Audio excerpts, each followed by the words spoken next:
Welcome to 6 Degrees of Wiki, a podcast where two sisters find the 6 degrees of separation between Wikipedia articles that don't seem to have anything in common. I'm Rosanna. And I'm Nikki. Today we'll fall into a Wikipedia spiral where Rosanna has just 6 rounds to figure out how the first article could possibly be connected to the last, while learning all sorts of peculiar facts along the way. Let's get started. So far this month, we've gone from Leonardo da Vinci to Diamond. Round 1. Today, we're spiraling from Diamond to Moby Dick. Ooh. A diamond is an often clear gemstone that is rare and expensive.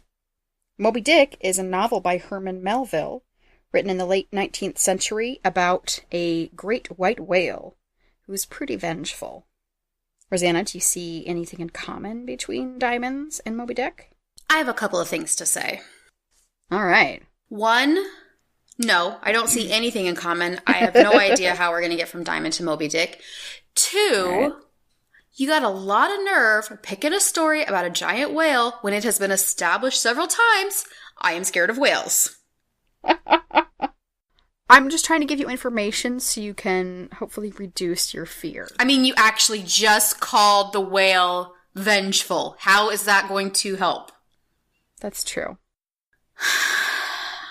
Well, I can't see anything in common between the diamonds and the giant scary whale, so proceed. Okay. Let's learn about them so you can try to make some guesses. Diamonds are a solid form of carbon. They have a diamond cubic crystal structure. That's what makes them diamonds. They're renowned for superb physical qualities. They have the highest hardness and thermal conductivity of any bulk material. And they're not just used for jewelry, but even more often used in industrial applications. Because they're so hard, they can cut things very well. One reason that diamonds are so clear is because they're made of this really rigid lattice. And because it's so rigid, they can be contaminated with many impurities. Oh. And that's what causes, inclusions, that's what causes the imperfections in stones. Mm-hmm.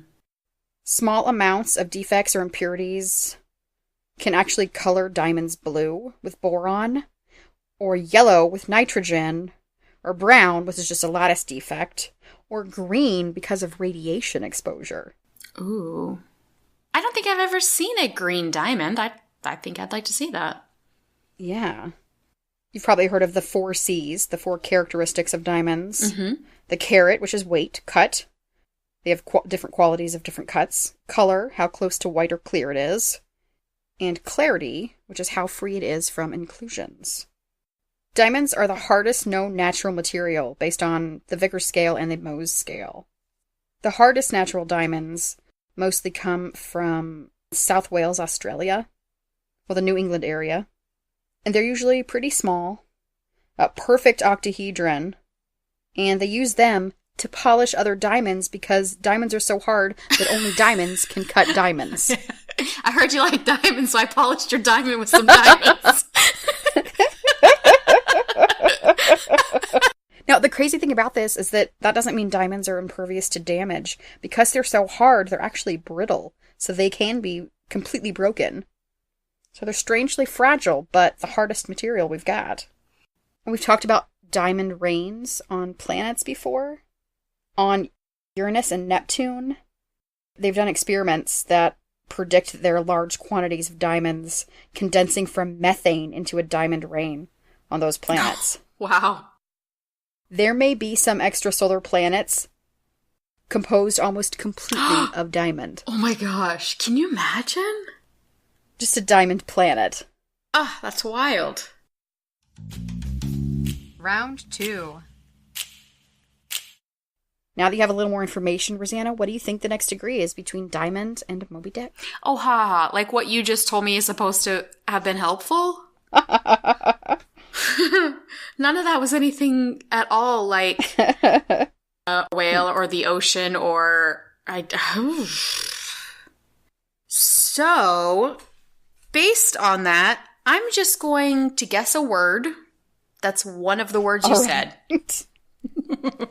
That'll work. Let's do gonna that. Pluck it out of the air. And I'm going to guess nitrogen.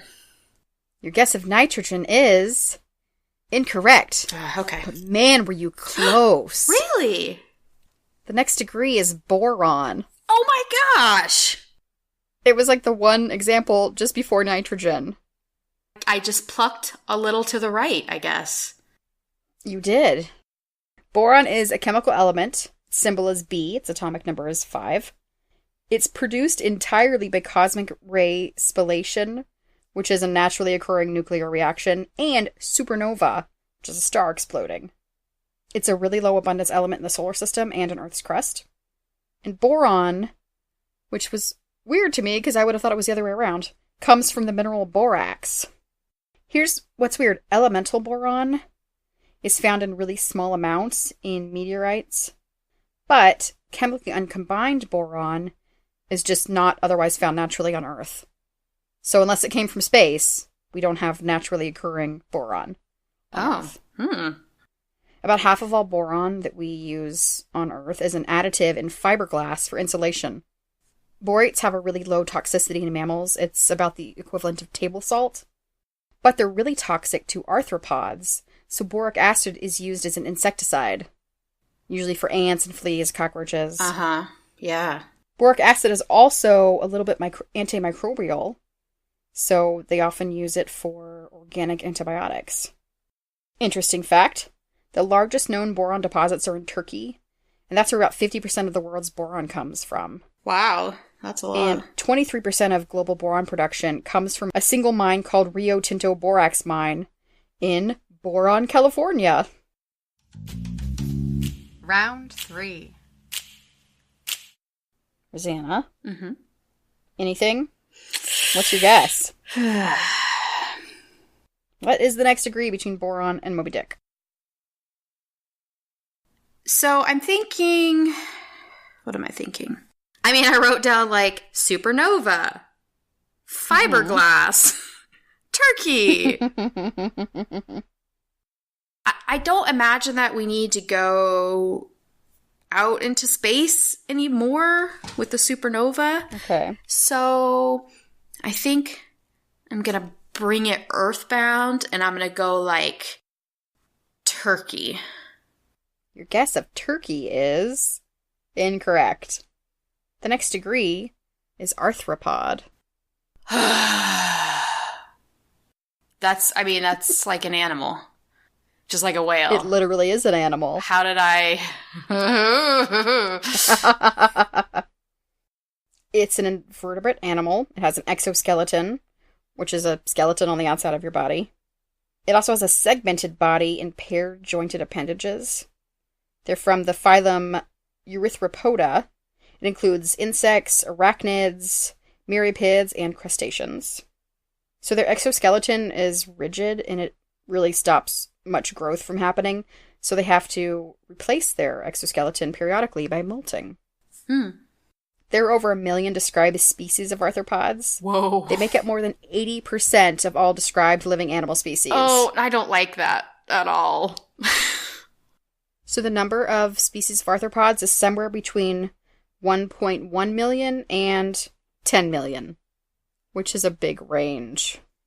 And they're huge difference in sizes. They range from microscopic crustaceans up to the Japanese spider crab, which is very large. It can be up to 13 feet. And the heaviest of all living arthropods is the American lobster, which can be up to 44 pounds. That I will allow, because yum. Now, let me tell you about molting, because I thought it was really interesting, the process of it.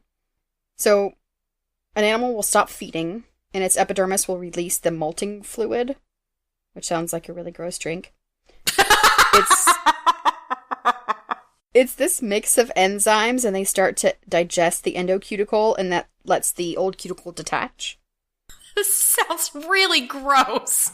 It does. They secrete the new exocuticle. Oh, you're using so many gross words. When they're done excreting their new exocuticle, they make their body swell up by taking in a whole bunch of water or air to make the old one split. Now, it can usually take a few minutes for the animal to struggle out of the old cuticle, and their really wrinkled and soft at this point, and they can often not support themselves, and they find it hard to move, and they continue to pump themselves up to stretch the new cuticle as much as possible to give them more room to grow. Then it hardens, and then many of them eat the discarded cuticle to reclaim the materials. That's disgusting. It is. Now, that period when they're all wrinkly and don't have a hardened exoskeleton yet, they are really vulnerable. Molting's responsible for 80 to 90% of all arthropod deaths. Oh my gosh. Because they can be attacked by predators and can't really defend themselves. That's a huge percentage. It's a dangerous time. Round 4. Are you feeling any better, Rosanna? Are you ready to guess the next degree between Arthropod and Moby Dick? Actually, I am. All right. So, you threw out the word crustacean a couple times. I did. Crustaceans live in the ocean, and so do whales. They do. And Moby Dick, as I found out recently, is a whale. No, I'm just kidding. I knew that. So, my guess is crustaceans. Your guess of crustaceans is just too broad. Wait. Okay, let me guess again. Is it lobster? Your guess of lobster is incorrect. So close. You're really just to the right every time. Is it the crab? The next degree is the Japanese spider crab. I mean, I was really close. I feel pretty good about that. You were really close. I don't know if you've ever seen pictures of the Japanese spider crab, but it looks like if Slender Man was a crab. Oh, okay. Well, that's terrifying also. Their legs are so long. Like they're tall? Like, does it make them tall? Or do they go straight out? Yes. Both. They're really creepy looking. They're a species of marine crab. They live in the waters around Japan. And the fossil records show that species belonging to the same genus as the Japanese spider crab were found in the Miocene epoch of Japan, which was 5 million years ago. They have the greatest leg span of any arthropod. I think the longest one ever found was 18 feet from claw to claw. Their body can grow up to 16 inches in width, the body part, not the whole legs. Wow. And the whole crab can weigh up to 42 pounds. So, do people eat spider crabs? Oh yeah. They are overfished. Oh, that's too bad. Adults are usually found at depths between 50 and 600 meters, which is 160 to 1970 feet. They inhabit vents and holes in the deeper parts of the ocean. And there's a time in Japan, I think in spring, when you're not allowed to hunt for them. Oh, well, thank goodness for that. The average size caught by fishermen, because of all the overfishing, is 3 inches to 3 feet 11 inches, so much smaller than the big ones in the deeper parts of the water. Interesting fact about the Japanese spider crab. They have a bumpy carapace that blends into the rocky ocean floor, but to make the illusion even better, sometimes they will adorn themselves with sponges and other animals. Little accessories to blend in. That's cute. It is very cute. Round 5. Rosanna? Yes? We're getting close. What's the next degree between Japanese spider crab and Moby Dick? All right, so I was really interested and fascinated with all the information about the spider crab. So fascinated, in fact, that I forgot to pay attention to, like, actual words. That's how I get ya. Yeah, but you're a very dynamic speaker. You sucked me in. So now it's a toss-up between Japan and ocean floor. Oh, wow. Yeah. So... where are you gonna go? I mean, I feel like I have to say ocean floor. All right. Your guess of ocean floor is incorrect. The next degree is the Miocene epoch. Oh, it wasn't even a blip on my radar. Mm-hmm. I'm just saying. Yeah. The Miocene was the first geological epoch of the Neogene period. It went from about 23 million years ago to 5 million years ago. And that's when kelp forests first appeared and became one of Earth's most productive ecosystems. The plants and animals of the Miocene, even though lived so long ago, they were pretty modern. We had whales, seals, grasslands all over the place, too. 95% of modern plants that we have now existed by the end of the epoch. The Miocene epoch was also a really big deal for humans. That's when apes arose and diversified and became widespread. Mm-hmm. And by the end of the epoch, ancestors of humans had split away from the ancestors of the chimpanzees to have their own evolutionary path. Uh-huh. And that was only 7.5 to 5.6 million years ago. Really not that long considering how we've evolved. But I mean, also like a really long time ago. That's true. That's true. Time, as we say, is relative. During the Miocene, the climate was slowly cooling toward a series of ice ages. There were some warming periods in the middle. But by 8 million years ago, temperatures dropped sharply. And this is when the Antarctic ice sheet was approaching its present-day size and thickness. Also, that's when we think that Greenland began to have large glaciers. Ah, so that's where it began. Interesting fact. During the Miocene, continents continued to drift toward their present positions. Of all the modern geological features we have, only the land bridge between South America and North America was absent. Everything else was already there. Here's an interesting fact that I don't think you're gonna like about the Miocene epoch. This is when we got a ton of very scary animals. Okay. We had the ocean emergence of gigantic macropredators like the megatooth shark and predatory sperm whales. Because of the grassland spread, we got a whole bunch of new snake types in North America that evolved.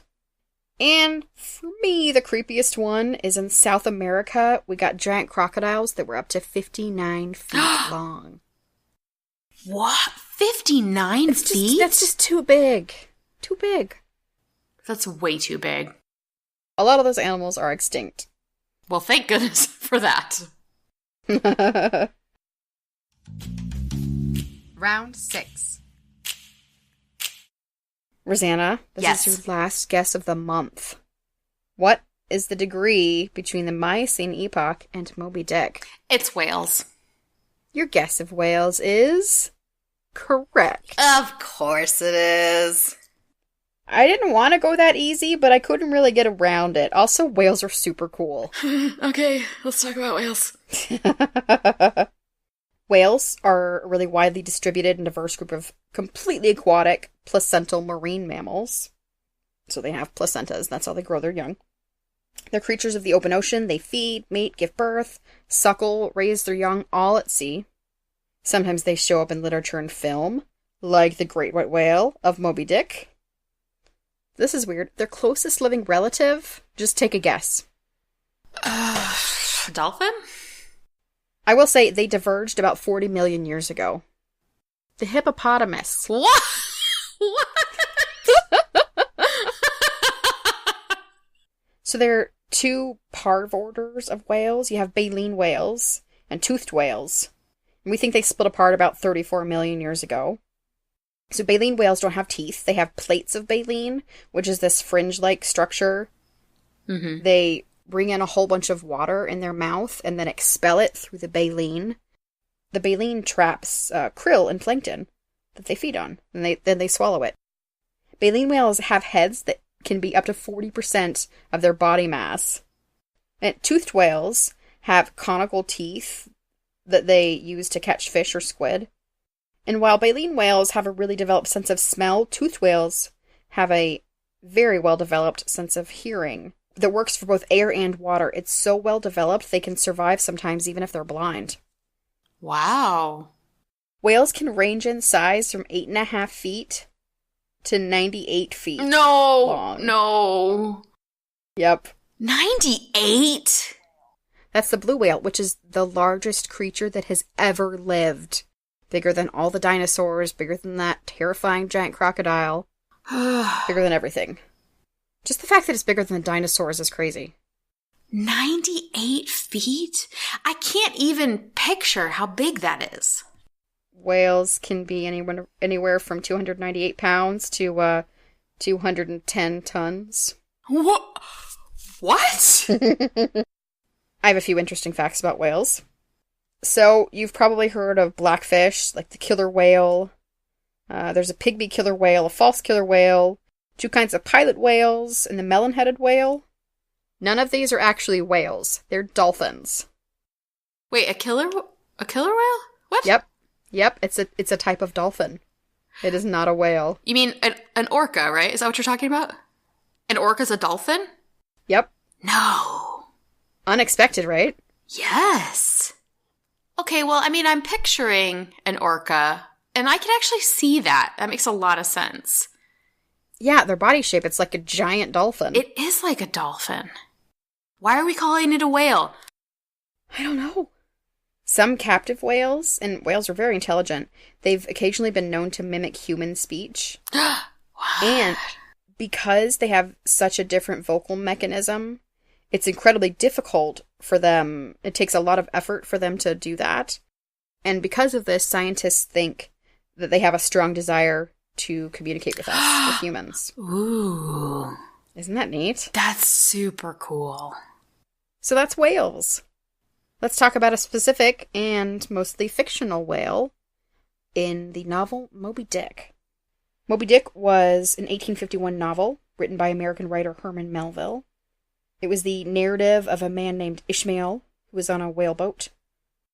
You've probably heard of Captain Ahab, and Starbuck was in the crew. Queequeg on the whaling ship Pequod. They wanted revenge on Moby Dick, who was the white whale that bit off Ahab's leg at the knee in a previous voyage. He wanted to get back at it by killing it. It was published originally to mixed reviews, a complete commercial failure too. And by the time Herman Melville died in 1891, it was completely out of print. It's now considered a great American novel, but it wasn't considered that until 100 years after he died. The book opens with the sentence, "Call me Ishmael," which is one of literature's most famous opening lines. And the basis for the book was Melville. He actually went on a whaling voyage in 1841. And the white whale, Moby Dick, is modeled on an actual whale that lived. It was this notoriously hard-to-catch albino whale named Mocha Dick. And the book ending is based on a whale ship called Essex that sunk in 1820. So let me give you the very condensed plot of Moby Dick. Perfect. Ishmael signs up for a whaling voyage, meets Queequeg, who's the son of a king of a fictional island. Captain Ahab appears on the deck, announces he's out for revenge on the white whale that took his leg from the knee down. He has a peg leg made of whale bone, which seems reasonable after that. They catch a lot of whales during this trip. They meet up with 9 different ships throughout this voyage. One of them lost its first mate to Moby Dick, and now the ship is plagued by an epidemic. They catch some whales. A kid named Pip gets caught in a line, and they have to cut loose the whale that they had caught. And he ends up floating around in the ocean for a while till they pick him up, and he's insane by that point, which is based on a real person. They meet up with another boat. The captain lost an arm to Moby Dick. Queequeg almost dies, rallies at the last moment, and survives. Then there's a typhoon! Then they meet another ship, and they're looking for survivors from a whaleboat they sent out after Moby Dick. Another ship they meet lost 5 sailors to Moby Dick. They finally spot the white whale, and Ahab goes out in a boat. Moby Dick breaches, destroys 2 whaleboats, gets harpooned, then destroys all those other boats. Ishmael gets tossed into the sea while everybody else makes it back. This is the only thing that saves him, because Moby Dick goes back to the ship and destroys it. Everybody drowns except Ishmael. He's the only survivor from all this. Ahab stabs Moby Dick. He harpoons him. The rope gets looped around Ahab, around his neck. Moby Dick swims away and takes Ahab with him into the water, and we never see him again. And then Ishmael is rescued by a boat looking for survivors from one of the previous ships. This is a terrible story. It's pretty upsetting. Wait, why did it get so popular? Who likes this stuff? Well, a lot of it is the writing style. Went back and forth from the Ishmael on the voyage to the surviving Ishmael. After he's been through a lot and changed. His narration changes. There's a lot of influence from Shakespeare and some other stuff. The writing style is pretty interesting. Interesting facts about Moby Dick. The book was first published in 3 volumes in London and later published as 1 volume in New York. There were hundreds of differences because of editing and censorship. Some of them were significant differences. One reason British reviewers just thought the book was so terrible was because it sounded like it was told by a narrator who died with the ship. This is because the British edition didn't include the epilogue. Oh no! It was part of what was cut, where you found out that he survived. I can imagine that would be even more depressing. So no wonder they didn't like it. They're like, this doesn't make any sense. How do we know this story? How are we supposed to believe this if he's dead? So we've made it through all 6 degrees, from Diamond to Boron to Arthropod to Japanese spider crab to Miocene to whale to Moby Dick. Rosanna, what do you think of the spiral? Was it just terrifying? It was. Pretty much from beginning to end. I feel like you did that on purpose. I did not. I just thought it was all very interesting. Okay. I'll give you that. It was interesting. And actually, your entire section on whales was really interesting. That was a lot of cool stuff. But then when you talk about how they're like 98 feet, I mean, it's... I just can't. I'm sorry, you can have nightmares tonight. Absolutely. I'm so sorry. Some people think it's weird that I'm scared of whales, but that's not the weirdest thing. They're pretty scary. They're really big.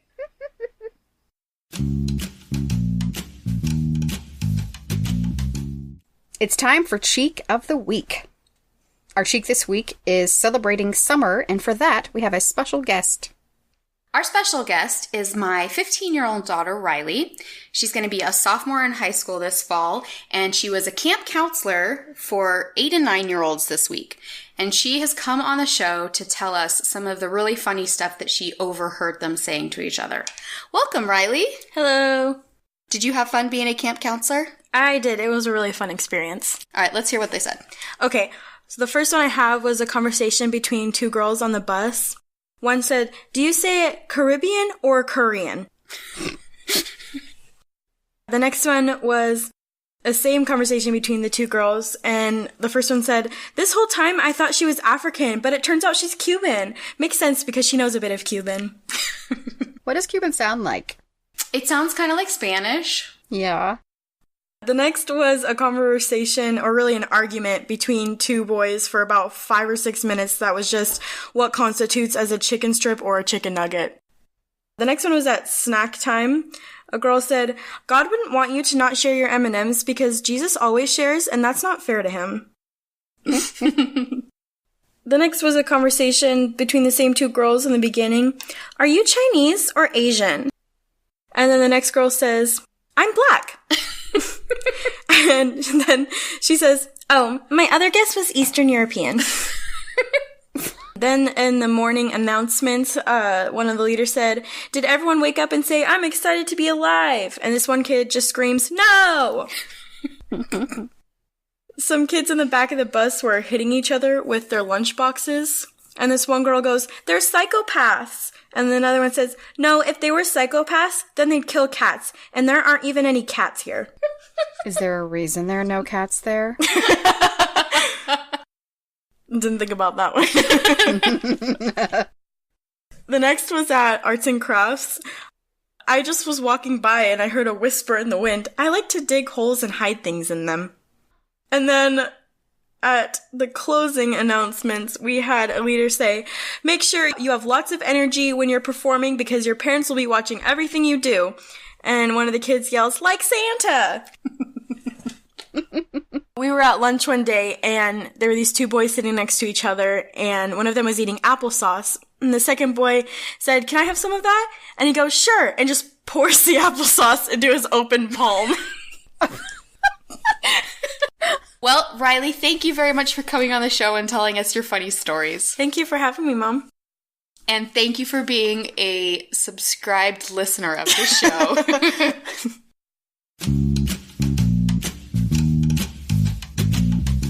That's our episode. Tune in next time for another 6 Degrees of Wiki. You can keep up with us on Twitter, Facebook, and Instagram at 6 Degrees of Wiki. If you enjoyed this podcast, you can support the show by leaving a review, buying 6 Degrees of Wiki merch like t-shirts, mugs, and bags, or even by donating directly to the show at 6degreesofwiki.com. Thanks for listening, and we'll see you next week.